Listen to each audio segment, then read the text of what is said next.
नमस्कार, मैं रवीश कुमार। यूपीएससी ने पूजा खेड़कर को कारण बताओ नोटिस जारी कर दिया है। दिल्ली पुलिस से एफआईआर करने के लिए कहा है। एफआईआर हो गई है। दिल्ली पुलिस की क्राइम ब्रांच ने पूजा खेड़कर के खिलाफ जालसाजी, धोखाधड़ी, आईटी एक्ट और दिव्यांगता अधिनियम की धाराओं के तहत मामला दर्ज कर लिया है। यूपीएससी ने कहा है कि उसकी विश्वसनीयता बरकरार है। आयोग अपने नोटिस में कुछ भी लिख सकता है, लिखे, लेकिन उसे भी पता है कि पूजा खेड़कर के केस ने अभेद्य मानी जाने वाली यूपीएससी की परीक्षा व्यवस्था में सेंध लगा दी है, उसे एक्सपोज कर दिया है। इस पर पूर्व मुख्य चुनाव आयुक्त आईएएस अफसर एसवाई कुरैशी ने ट्विटर पर सवाल भी उठाया है कि आखिर आयोग ने पूजा को सीधा बर्खास्त क्यों नहीं कर दिया। वे तो अभी प्रोबेशन पर थीं, तो ऐसा करना संभव था। अब यह मामला लंबी कोर्ट कचहरी में उलझ जाएगा, सीधे बर्खास्त करना था। इतनी सी बात भी आयोग वाले नहीं समझते हैं। बात सही है, अगर यूपीएससी ने अपनी जांच में फ्रॉड पाया है तो पूजा को सीधे बर्खास्त क्यों नहीं किया गया। पूजा खेड़कर ने एक बार नहीं, कई बार नाम बदलकर, पता बदलकर आईएएस की परीक्षा दी है। वो कायदे से 9 बार ही परीक्षा दे सकती हैं, लेकिन 11 बार परीक्षा में बैठी। यूपीएससी ने खुद इसे माना है और अपनी जांच में पाया है कि पूजा ने कई बार परीक्षा देने के लिए अपना नाम बदला, माता का नाम बदला, पिता का नाम बदला, ईमेल बदल दिया, मोबाइल फोन का नंबर बदल दिया, अपना हस्ताक्षर तक बदल दिया। यूपीएससी ने कहा है कि इसने ज्यादा बार परीक्षा देने के लिए पहचान बदल ली, फर्जी दस्तावेज लगाए। पूजा खेड़कर की कहानी यूपीएससी की परीक्षा की तैयारी करने वाले लाखों छात्रों के लिए किसी सदमे से कम नहीं। वे इस परीक्षा पर कितना भरोसा करते हैं, अपनी जिंदगी के 7-8 साल फूंक देते हैं, दूसरी नौकरियां छोड़कर इसकी तैयारी में लगते हैं। कोई इतनी आसानी से नाम बदलकर, सिग्नेचर बदलकर, पता बदलकर कई बार परीक्षा दिए जा रहा है। कौन दावे के साथ कह सकता है कि ऐसा करने वाली पूजा खेड़कर अकेली होंगी? कौन कह सकता है कि ऐसा करने वाली पूजा खेड़कर पहली होंगी? पूजा ने अपने दस्तखत भी बदले हैं, यह तो और हैरानी की बात है। सिग्नेचर बदलकर कोई फ्रॉड कर सकता है और विश्वगुरु भारत में आईएएस बन सकता है। कमाल है, लगता है सारे धूर्तों ने खुद को गुरु घोषित कर लिया है। पूजा ने अपना हस्ताक्षर इतनी आसानी से कैसे बदला? यूपीएससी ने पकड़ा क्यों नहीं और पता कैसे नहीं चला? बताइए, इस देश में पैन से लेकर आधार कार्ड सब लिंक है, फिर भी कोई इन सब का फ्रॉड करती हुई आईएएस बन जाती है। पूजा खेड़कर के खिलाफ दिल्ली में एफआईआर हुई है। यूपीएससी ने उसे कारण बताओ नोटिस जारी किया है। पूछा है कि उसे बर्खास्त क्यों ना किया जाए और भविष्य में कोई पोजीशन लेने से बैन क्यों ना किया जाए। क्या यूपीएससी को और किसी कारण की जरूरत है? आइडेंटिटी फेक करने वाले कैंडिडेट को कैसे इतनी बार चांस मिलता रहा? यह मामूली घटना नहीं है। वैसे पूजा खेड़कर पर ओबीसी और विकलांगता कोटा में फ्रॉड करने के भी आरोप लगे हैं। अमीर होने के बाद भी क्रीमी लेयर में नहीं आने का प्रमाण पत्र बनाने का दावा किया था। विकलांगता सर्टिफिकेट, कई प्रकार की विकलांगता सर्टिफिकेट बनाने का प्रयास किया, इसका भी उजागर लोगों ने किया। लेकिन यूपीएससी के नोटिस में विकलांगता या अन्य कोटा के गलत इस्तेमाल की बात नहीं कही गई है। केवल एक ही बात साफ साफ निकल कर आई है कि हमारी जांच में यह पता चलता है, स्पष्ट रूप से पता चलता है कि तय सीमा से ज्यादा बार परीक्षा देने का मामला पकड़ में आया है। लेकिन पूजा खेड़कर के बारे में इस सफाई से यह सवाल शांत नहीं होने वाला है। सोशल मीडिया पर कई लोगों ने कई आईएएस आईपीएस अफसरों के वीडियो के साथ, उनके नाम के साथ उजागर किया है और वे दावा कर रहे हैं कि बिल्कुल ठीक हैं, दौड़ लगा रहे हैं, घुड़सवारी कर रहे हैं, भाग रहे हैं, डांस कर रहे हैं, लेकिन इसके बाद भी विकलांगता कोटे का सहारा लेकर, ईडब्ल्यूएस कोटे का सहारा लेकर आईपीएस से आईएएस बन गए और सीधे आईएएस बन गए। हम उन नामों की पुष्टि नहीं कर सकते, लेकिन यूपीएससी को जांच करनी चाहिए, क्योंकि ट्विटर पर यह काफी फैल गया है। बताना चाहिए कि इन मामलों में कोटा का गलत इस्तेमाल हुआ है या नहीं, क्या ऐसा है कि ईडब्ल्यूएस कोटे का फ्रॉड व्यापक स्तर पर चल रहा है? यूपीएससी ही नहीं, दूसरी अन्य परीक्षाओं में यूपीएससी इस बात से दामन नहीं छुड़ा सकती कि फर्जी दस्तावेज और नाम बदलकर कोई तय चांस से ज्यादा बार परीक्षा देती है और आईएएस बन जाती है। यह कोई मामूली घटना नहीं। मसूरी अकादमी चली जाती है, ट्रेनिंग शुरू हो जाती है। अगर इस रास्ते से फ्रॉड हो सकता है तो अभी दावे के साथ कोई नहीं कह सकता कि कोटा फ्रॉड के और मामले नहीं हुए होंगे। कई लोग यह बात कह रहे हैं कि ईडब्ल्यूएस, ओबीसी और विकलांगता कोटा में बड़े पैमाने पर फ्रॉड हो सकता है। खासकर ईडब्ल्यूएस कोटा को लेकर बहुत सारे सवाल उठ रहे हैं। तो यूपीएससी को इन मामलों में जांच करनी चाहिए और ठोस जवाब देना चाहिए, एक एक नाम के साथ, जिन नामों की चर्चा सोशल मीडिया में हो रही है।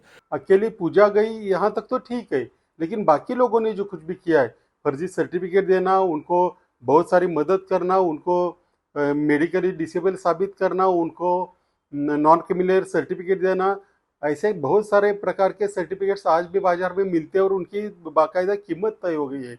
ईडब्ल्यूएस सर्टिफिकेट की कीमत तय हो गई है, स्पोर्ट्स की कीमत तय हो गई है। ऐसे सर्टिफिकेट मिलते ही जाते हैं, तो उन पर कार्रवाई कौन कर देगा? कुछ किस्से तो ऐसे कि कुछ लोग पुलिस की भर्ती हो तो उस वक्त फिट होते, लेकिन बाद में अगर कोई और सर्विस की परीक्षा देनी हो तो वहाँ वो डिसेबल हो जाते हैं।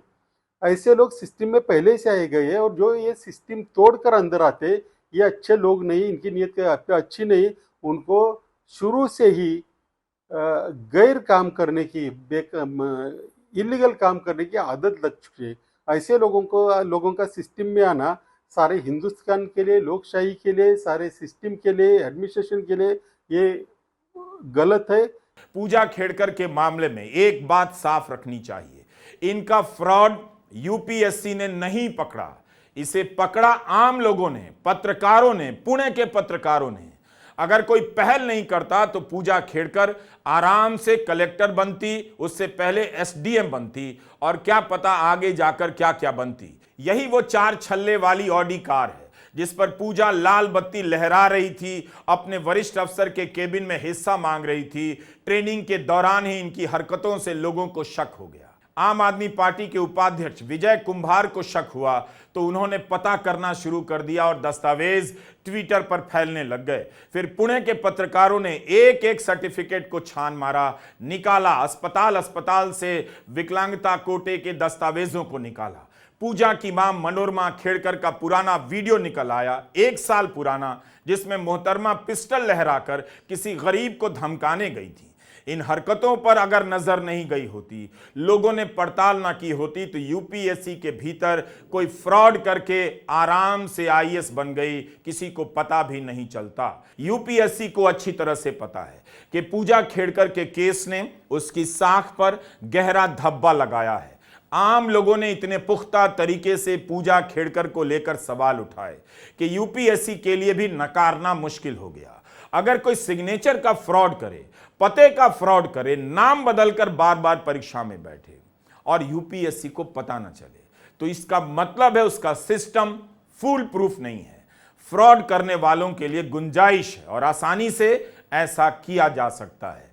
यूपीएससी भले कहती रहे कि उसकी परीक्षा प्रक्रिया में काफी सतर्कता बरती जाती है, कई स्तरों की निगरानी होती है, समझौता नहीं होता और विश्वसनीयता बरकरार है, मगर पूजा खेड़कर का मामला उसके तमाम दावे को चुनौती दे रहा है। यूपीएससी इन सवालों से बच नहीं सकती, ना ही वो अपनी जांच को पूजा खेड़कर तक सीमित रख सकती है। यह लाखों छात्रों के भविष्य और भरोसे का सवाल है। इस व्यवस्था में अगर कोई चोर दरवाजे से घुस सकता है, बेईमानी से आईएएस बन सकता है, तब फिर कुछ भी नहीं बचा है। यूपीएससी को नीट परीक्षा की तरह सवालों से नहीं बचना चाहिए। आपने देखा शिक्षा मंत्री कई दिनों तक सवालों से बचते रहे, सच्चाई से मुकरते रहे, लेकिन आज सच्चाई इतनी बड़ी हो चुकी है कि सुप्रीम कोर्ट के सवाल खत्म नहीं हो रहे हैं, जवाब के बाद नए नए सवाल पैदा हो रहे हैं। कोर्ट के सामने जवाब देना मुश्किल ना हो जाए, इसलिए यूपीएससी को पूजा खेड़कर के मामले में और अन्य मामलों में ईडब्ल्यूएस से लेकर विकलांगता और ओबीसी के क्रीमी लेयर सर्टिफिकेट के फ्रॉड की व्यापक जांच करनी चाहिए। कांग्रेस प्रवक्ता पवन खेड़ा ने कहा है कि यूपीएससी ने मान लिया कि पूजा खेड़कर फ्रॉड दस्तावेजों के आधार पर आईएएस बन गई। इससे नियुक्ति प्रक्रिया की साख को लेकर गंभीर सवाल खड़े होते हैं। इस एजेंसी पर भी संदेह होने लगा है। आपने देखा था किस तरह से रिसर्च होने लगा कि इस समय नेशनल टेस्टिंग एजेंसी के चीफ प्रदीप कुमार जोशी कौन है। इससे पहले यूपीएससी के चेयरमैन थे, वहां से पहले मध्य प्रदेश और छत्तीसगढ़ लोक सेवा आयोग के चेयरमैन रह चुके हैं। ये जनाब पिछले कई वर्षों से आयोग के चेयरमैन रहे हैं और अब एनटीए के चीफ हैं। उसी तरह से यह भी देखा जाएगा कि यूपीएससी के चेयरमैन इस समय कौन है, इससे पहले क्या थे। मई 2023 में द हिंदू में इनके बारे में रिपोर्ट छपी है। मनोज सोनी यूपीएससी का चेयरमैन बनने से पहले गुजरात में दो यूनिवर्सिटी के वाइस चांसलर रह चुके थे। जून 2017 में यूपीएससी में सदस्य के रूप में शामिल होते हैं। अप्रैल 2022 से ही वे चेयरमैनी कर रहे हैं। पहले कार्यवाहक चेयरमैन थे, उसके बाद मई 2023 में स्थायी रूप से चेयरमैन बना दिए गए। ये भी परमानेंट नौकरी की तरह होती जा रही है। 2017 से लेकर आज तक सदस्य और चेयरमैन। द हिंदू अखबार ने लिखा है, स्वामी नारायण संप्रदाय के अनुपम मिशन से भी जुड़े रहें। आपको हैरानी होगी, फिर से हैरानी होगी कि राहुल गांधी की नजर इन पर भी थी। जब मनोज सोनी को सदस्य से कार्यवाहक अध्यक्ष बनाया गया था, तब भी राहुल गांधी ने ट्वीट किया था। राहुल गांधी ने यूपीएससी का तब एक नया नाम दिया था और अपने ट्वीट में लिखा था, यूनियन प्रचारक संघ कमीशन। भारत का संविधान ध्वस्त किया जा रहा है, एक के बाद एक संस्थान नष्ट किए जा रहे हैं। आखिर राहुल गांधी को समय से पहले कुछ पता होता है क्या? कैसे पता चल जाता है? या राहुल गांधी ने अंधेरे में तीर चलाया? अयोध्या में विवाद हो रहा है गुजरात की एक कंपनी को पेमेंट देने को लेकर। बनारस में भी गुजरात की कंपनियों को ठेका देने का विवाद चल रहा है। लेकिन यहां तो यूपीएससी में भी लंबे समय से गुजरात के प्रतिभाशाली मनोज सोनी इसे ग्लोबल ऊंचाई पर ले जा रहे हैं। 40 साल की उम्र में ही मनोज सोनी बड़ौदा की एमएस यूनिवर्सिटी के वाइस चांसलर बन गए थे। 40 साल की उम्र में इतने प्रतिभाशाली। इसके बाद वे लगातार 2 टर्म अहमदाबाद की बाबा साहब अंबेडकर ओपन यूनिवर्सिटी के वाइस चांसलर रहे। टाइम्स ऑफ इंडिया की रिपोर्ट में लिखा था कि मनोज सोनी को एमएस यूनिवर्सिटी के कैंपस में छोटा मोदी के नाम से जाना जाता है। लोगों को लगता है कि एक दिन वे राज्य के शिक्षा मंत्री बनेंगे।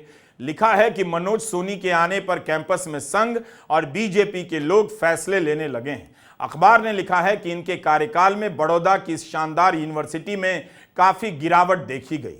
अप्रैल 2022 में न्यूज लॉन्ड्री में मेघनाथ और अश्विनी कुमार सिंह की रिपोर्ट में बताया गया है कि मनोज सोनी ने 2002 के दंगों के बाद एक किताब लिखी थी, in search of third space, जिसमें हिंदुत्व के पक्ष से दंगों को देखा गया था। इतने प्रतिभाशाली लेखक हैं। हम नहीं कह रहे हैं कि पूजा खेड़कर के आईएएस बनने में चेयरमैन का कोई हाथ होगा, ऐसा बिल्कुल नहीं कह सकते, इसका कोई आधार भी नहीं। मगर इनका परिचय बताने का मकसद है कि आप समझ सकें कि यूपीएससी कोई इंसान चला रहा है। कुर्सी, गेट या ईंट सीमेंट से यूपीएससी नहीं चलती है, कोई ना कोई चलाता है। तो चलाने वाला कौन है? आप पूछ सकें कि क्या मनोज सोनी की कोई नैतिक जिम्मेदारी बनती है, या वे भी शिक्षा मंत्री की तरह कोई नैतिक जिम्मेदारी नहीं लेंगे? यह जानने में कोई बुराई नहीं कि मनोज सोनी 2017 से ही यूपीएससी में है और करीब 2 साल से चेयरमैन है। इससे कम अग्निवीर भी हमारा वीडियो देखने के बाद सरकार से मांग कर सकेंगे कि हमारी नौकरी का कार्यकाल 4 साल की जगह कम से कम उतना तो कीजिए जितने साल तक कोई प्रदीप कुमार जोशी, कोई मनोज सोनी वाइस चांसलर से लेकर आयोग का अध्यक्ष बना रह जाता है। Do you get my point? और I should speak in Spanish. प्रतिभाशाली बनना है तो मनोज सोनी और प्रदीप कुमार जोशी की तरह बनिए कि सरकार को भी लगे कि इनके बिना ना तो यूपीएससी चलने वाली है और ना एनटीए। नमस्कार, मैं रवीश कुमार।